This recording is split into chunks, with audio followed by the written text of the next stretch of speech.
Le mari de la mère des eaux. Conte du Brésil. Il était une fois un jeune pêcheur qui luttait pour vivre, avec les plus grandes difficultés. Le vent avait changé depuis quelque temps, il n'y avait presque plus de poissons. Il passait de longues heures sur la plage, la canne à la main. Les poissons le fuyaient. Le garçon était vraiment découragé. Il se couchait très souvent en ayant faim.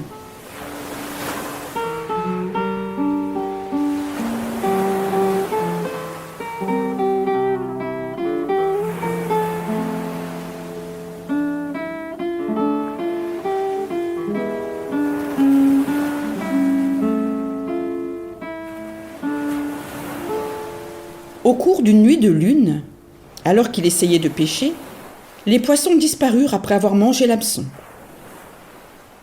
La lune avançait, sa clarté devenait blanche comme si c'était de l'argent.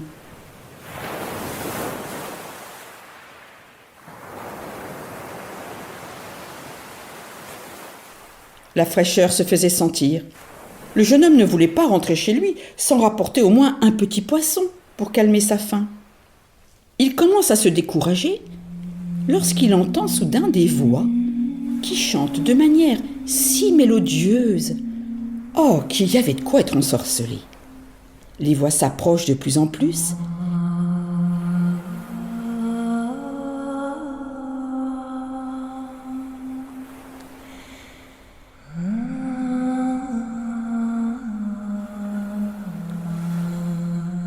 Et le jeune homme se retourne pour voir qui chante de cette façon.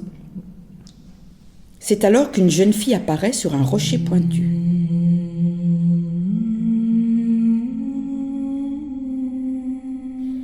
Elle est aussi belle qu'un ange du ciel, avec des cheveux blonds, des yeux bleus et la peau claire comme une étrangère. Elle chante en se tenant à moitié dans l'eau.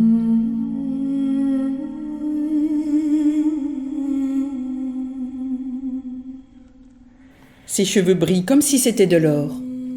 Le pêcheur est impressionné. Puis il reprend courage et il dit « Âme en peine, que me veux-tu » La jeune fille répond « Je ne suis pas en peine, je suis la mère des eaux. On ne m'a jamais posé de questions, j'ai toujours donné. On ne m'a jamais offert de l'aide. As-tu du courage ?»« Oui, j'en ai, » déclara le jeune. « Veux-tu trouver du poisson ? Je veux bien. Alors jette ton hameçon là où je suis.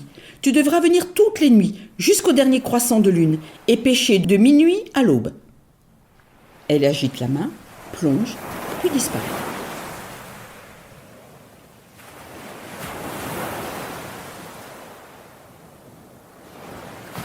Le jeune homme fait ce qu'elle lui a conseillé. Il attrape une si grande quantité de poissons que lorsque le jour arrive, il n'arrive pas à les porter chez lui. Il n'a plus jamais revu la mer des eaux. Pendant la pleine lune, il vient pêcher et il se trouve moins pauvre.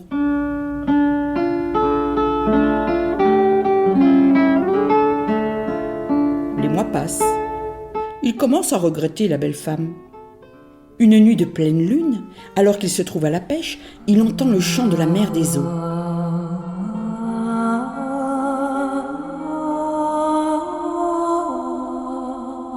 Alors il lâche tout. Il court vers l'endroit d'où vient le chant.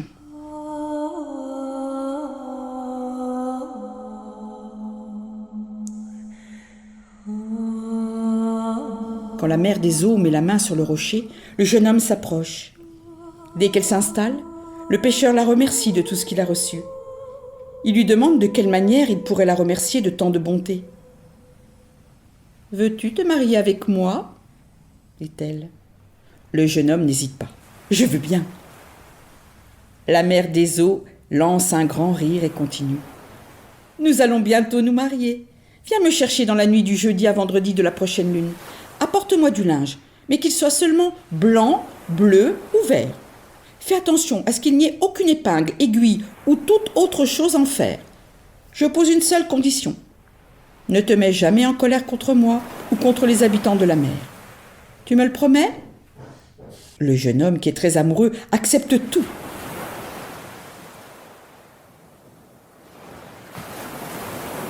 En le quittant, la mère des eaux disparaît dans les vagues en chantant.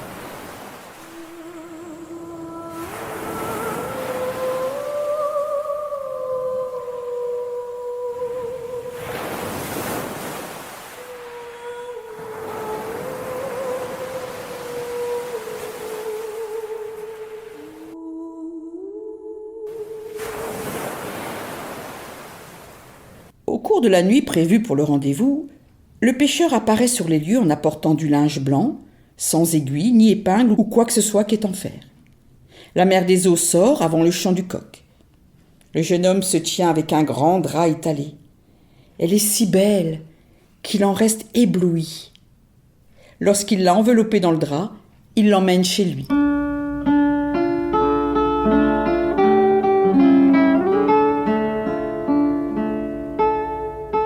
Ils ont vécu heureux.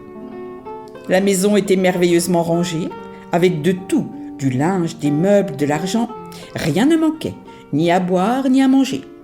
Le jeune homme s'est enrichi du jour au lendemain.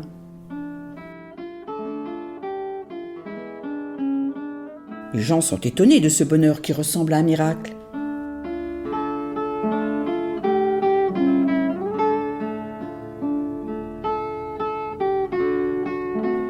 Une année passe, puis 2, puis 3 années. Le jeune homme aime bien la mère des eaux, mais il y a certaines choses qui commencent à le lasser. La jeune femme n'a pas de défaut, mais au cours de nuits de pleine lune, du jeudi au vendredi, elle reste jusqu'à l'aube devant la fenêtre en regardant la mer. Elle chante parfois si bas.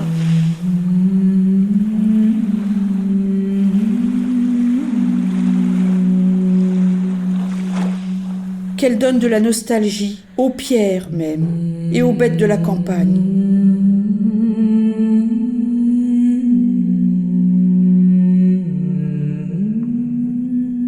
Il lui arrive aussi de pleurer doucement. Le jeune homme essaye bien de la consoler, mais à la longue, il finit par en avoir assez de cette pénitence. Et il commence à se disputer avec elle. « Femme, quitte la fenêtre, viens dormir. Laisse tous ces songes. » La mère des eaux ne répond pas. Elle pleure en chantonnant, ou elle soupire.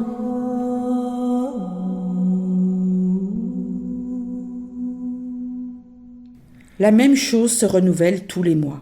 Le jeune homme en a de plus en plus assez. « Viens te coucher tout de suite.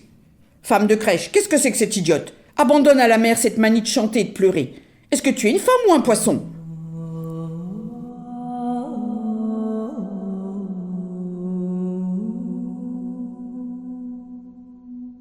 Comme il avait tout ce qu'il voulait chez lui, eh bien, il a commencé à chercher du nouveau ailleurs. Et il a commencé à revenir tard chez lui. La mère des eaux l'accueille bien, elle ne se plaint de rien. Elle semble satisfaite. Le jeune homme, un soir, va au bal.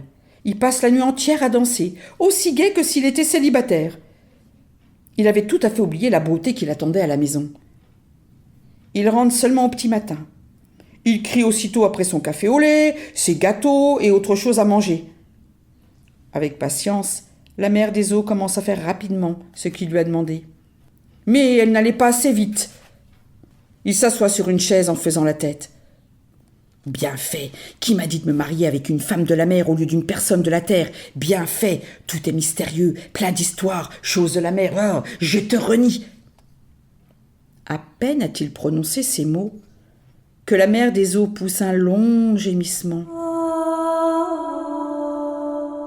En prenant la couleur de la chaux du mur, elle lève les 2 mains. Les eaux de la mer avancent comme un châtiment, en une grande vague, couverte d'écume qui rugit comme une bête sauvage.